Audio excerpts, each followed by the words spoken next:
Assalamualaikum warahmatullahi wabarakatuh. Perkenalkan, nama saya Dina Junianti dari Prodi Pendidikan Ekonomi A semester 1.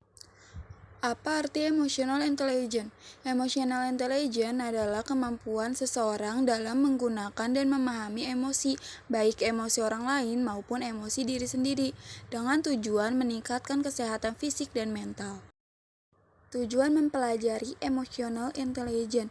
Dengan emotional intelligence tinggi, kamu dapat mengetahui apa yang paling dibutuhkan orang lain. Selain itu, dengan emotional intelligence, kamu bisa memiliki keseimbangan di dalam diri yang menjaga diri tetap stabil, membuat keputusan yang baik, berkomunikasi dengan efektif, dan memiliki kepemimpinan yang efektif meskipun di bawah rasa stres. Manfaat memiliki emotional intelligence. Emotional intelligence juga penting untuk manajemen konflik di tempat kerja. Manfaat emotional intelligence dalam situasi konflik adalah membangun jalan tengah dalam perselisihan. Pada akhirnya akan membantu pihak yang berselisih bersedia untuk berkompromi. Prinsip-prinsip mengembangkan emotional intelligence. Yang pertama, perkembangan emosi, yang kedua perkembangan kognitif, yang ketiga perkembangan sosial, yang keempat perkembangan rohani, dan yang kelima perkembangan fisikal. Hambatan dan tantangan dalam manajemen emotional intelligence. Hambatan dalam pengelolaan kecerdasan emosi, salah satunya lingkungan keluarga yang buruk dapat mempengaruhi kecerdasan emosi seseorang menurut Glomanya. Keluarga adalah tempat pendidikan pertama dalam mempelajari emosi dan orang tualah yang sangat berperan kematangan dalam mempengaruhi seseorang dalam pengelolaan emosinya. Jika seseorang kematangan berpikirnya kurang, itu dapat menjadi hambatan dalam pengelolaan emosi.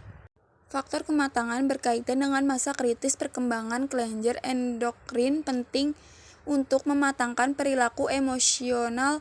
Kelenjar adrenalin memainkan peran utama pada emosi.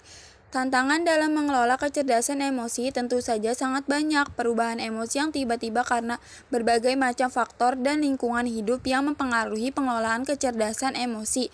Di sisi kita ditantang untuk mengelola kecerdasan emosi dengan baik dan menyadarkan semua aspek dan pentingnya kesadaran dalam mengelola emosi.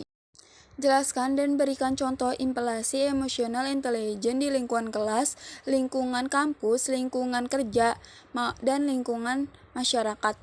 Di lingkungan kelas, aktif berdialog dengan teman sekelas dan teman yang lainnya, dan dapat membangun pertemanan dan memahami sikap dan emosi dari lawan bicara. Selanjutnya, lingkungan kampus, mengikuti UKM dan himpunan mahasiswa, menumbuhkan mahasiswa penumbuh sikap bersosialisasi, menambah relasi, dan membangun kepercayaan emosi dalam berorganisasi. Selanjutnya, lingkungan kerja. Membaur sesama rekan kerja itu dapat menumbuhkan sikap kepedulian dan emosi antar sesama rekan kerja. Selanjutnya, lingkungan masyarakat. Mengikuti kegiatan gotong royong di lingkungan masyarakat menumbuhkan sikap kekeluargaan, saling membantu, dan peduli sesama.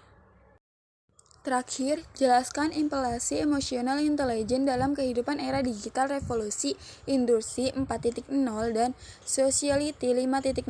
Society 5.0 adalah masyarakat yang dapat menyelesaikan berbagai tantangan dan permasalahan sosial dengan memanfaatkan berbagai inovasi yang lahir di era revolusi industri 4.0 seperti Internet of Things, internet untuk segala sesuatu, artificial intelligence, kecerdasan buatan, big data, data jumlah besar, dan robot untuk meningkatkan kualitas hidup manusia. Society 5.0 juga dapat diartikan sebagai sebuah konsep masyarakat yang berpusat pada manusia dan berbasis teknologi.